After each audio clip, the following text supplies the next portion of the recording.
Are you too empathetic as a female leader? Watch this video for my secret sauce to help you lead with empathy without letting people walk all over you. If you haven't subscribed yet, hit the bell to be notified every time I post a new video about leadership and productivity.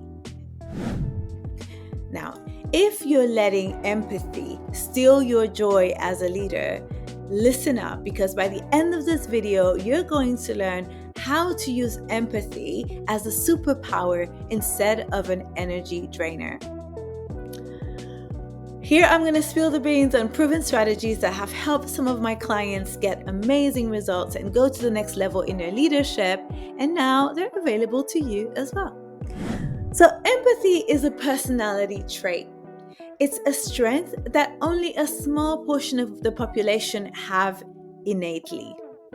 So how do you know if you have empathy as an innate superpower or strength? Here are some tips. Number one, you find it super easy to put yourself in someone else's shoes and you can see things through their perspective. If you can listen openly and understand other point of views without judging them, and if you can easily acknowledge and respect someone else's unique experience, perspective, and ideas, then this is definitely one of your superpowers. Does that resonate? Let me know in the comments. So empathy is a good thing, but the challenge is when you use it too much. And here are some things that can happen if you use it too much. Number one, you become immersed in and so consumed in other people's situation, in your team situation, in your boss's situation, that you make them your own and you lose your ability to be objective and to support people. Number two, when this happens, the best way to stay objective is to keep the distance and to have a network of people you can talk to about what's happening at work and the things that you're finding challenging, so that they can help align you back to your center. Another thing that will happen is that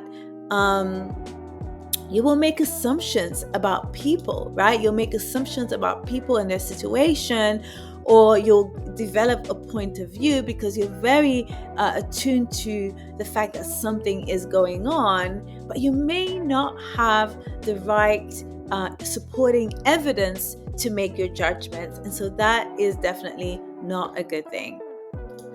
So remember to spend sufficient time asking questions, listening carefully, and reflecting back on what people told you and what you heard before you draw conclusions.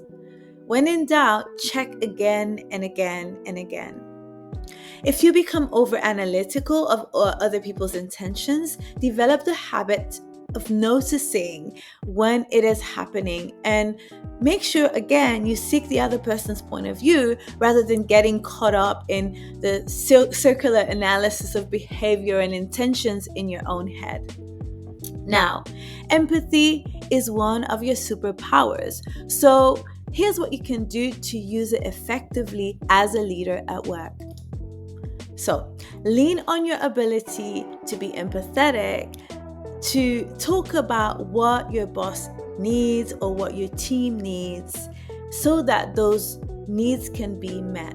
These conversations are powerful because they go beyond the obvious, and they go beyond what people normally say they want or they need, but you can go deeper and solve more complex problems when you're able to step in someone else's shoes. Number two, you can help colleagues and bosses and even peers who are in conflict. They have a conflict with someone else, and you can help them see the other side of the coin and not just their own perspective. Number three, learn how to ask powerful questions and listen to them so that your empathy strength becomes a magnifier. You can use it for not only to help your own situations, but also help the people around you. Powerful questions determine the power of the answers that you will get. And lastly, make sure you set boundaries to help you not get consumed in other people's stories. Instead, make sure that you can develop an objective story around what is happening with the people around you. And lastly, remember that empathy as a strength will become stronger the more you use it, but you need to use it in a correct way so that you don't overuse it and then it becomes a risk to your performance. So, how are you doing with empathy at work? Let me know in the comments. And if you would like support so that your leadership experience can be more enjoyable and fulfilling, then why don't you send me a message so that I can help you lead with excellence and ease. Now, if you like this video, please comment below, follow me, and subscribe so that I can reach more people and help them with leadership and productivity tips.